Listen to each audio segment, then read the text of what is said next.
Se a origem vem de Sócrates, quem mais, no decurso de tempo da filosofia e da ciência política, quem mais contribuiu? Há inúmeros, uma quantidade imensa. Se nós fôssemos recensear todos os filósofos que contribuíram de alguma forma para o pensamento político e para a realidade política, nós teríamos no mínimo cerca de 900 pensadores, né? Os gregos, os socráticos são muito importantes, os pós-socráticos também, da mesma forma como a contribuição que deram os romanos, não tão relevante quanto a que deram os gregos, mas ainda assim relevante, a noção de Estado, por exemplo. Estado não é uma palavra grega, Estado é uma palavra latina, né? E assim como os gregos nos legaram a filosofia, os romanos nos legaram o direito. Então veja que são duas contribuições essenciais que se complementam e sem as quais o mundo contemporâneo não poderia sobreviver, a política e o direito, né? A política gerando o direito quando o Estado determina qual a Constituição que vai adotar e o direito limitando o poder do Estado. Então são duas coisas interdependentes, essenciais, vitais, fundamentais para que nós tenhamos os regimes que nós conhecemos e também os regimes a que nós aspiramos. Sempre haverá ciência política, sempre que houver governo, sempre que houver nações, sempre que houver um sistema organizado, um Estado, sempre deverá haver a ciência política? Sempre. Por que razão? Veja que o Estado varia de um país para outro. E o próprio Estado dentro de um país varia também varia a forma de Estado, a forma de governo, né? Os sistemas eleitorais, os sistemas partidários. Veja o caso do Brasil. Nós éramos um Estado, quando nos tornamos independentes, éramos um Estado unitário, um só Estado.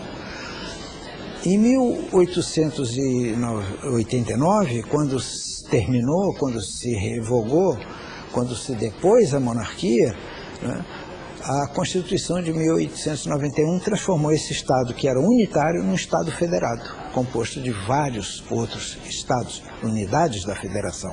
Então veja que o Estado varia no tempo e varia no espaço, né? Professor, ainda na linha dos pensadores, nós temos uma pergunta do colega Djalma Lima, e ele pergunta o seguinte: Maquiavel, esse grande pensador, esse ainda muito falado e muito usado, né? Ele está sempre presente quando se fala em estratégia política, estratégia de governo. Lá vem Maquiavel e o príncipe com os seus conceitos e seus parâmetros, digamos assim. E o Djalma Lima tem uma perguntinha para o senhor.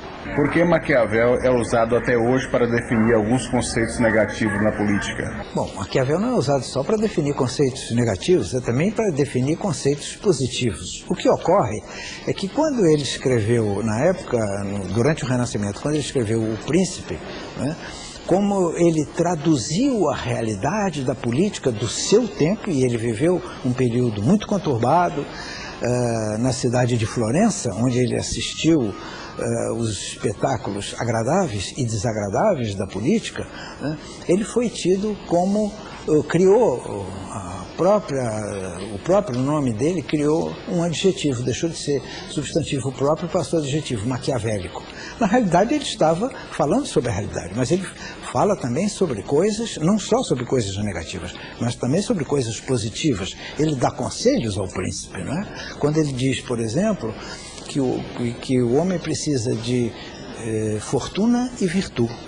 Quando ele diz que o homem deve ser, quando tiver que seguir os instintos, ele deve ser ao mesmo tempo lobo e leão.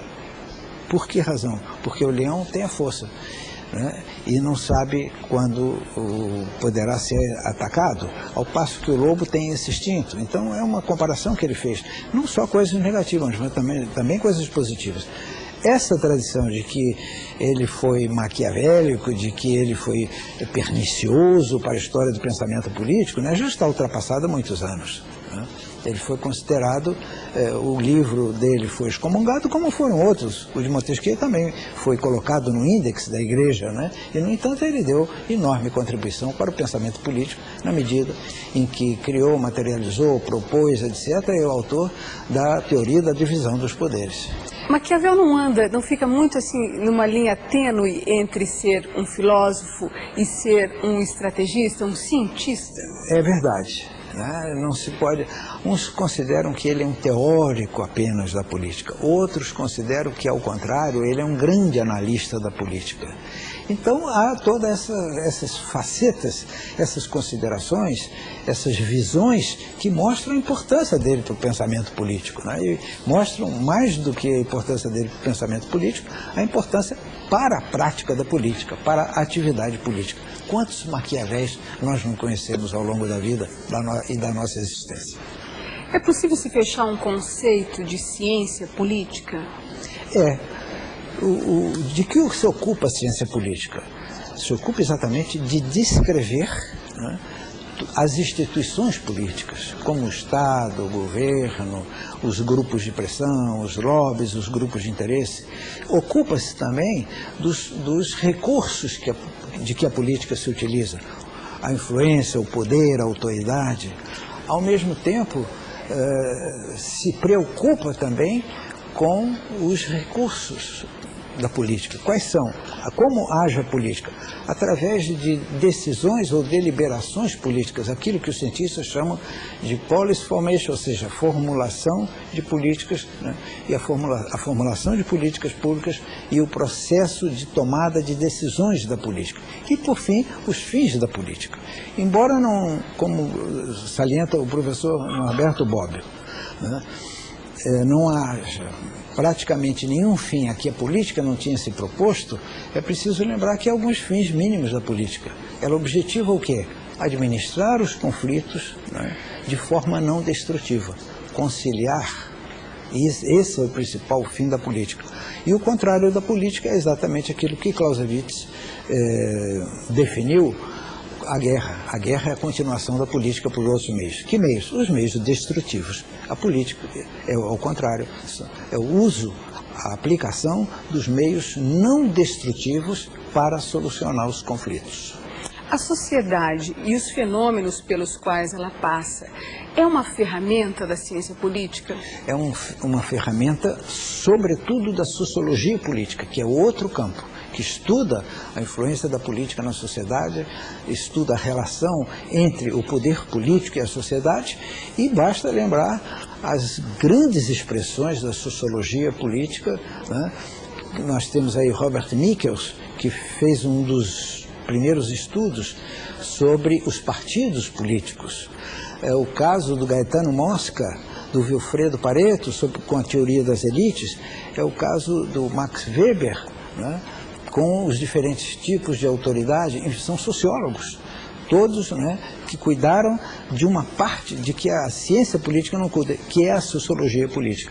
E continuam dando sua enorme contribuição para que a gente entenda os limites da política e a importância da sociologia política para a análise política, né, e para a análise da sociedade.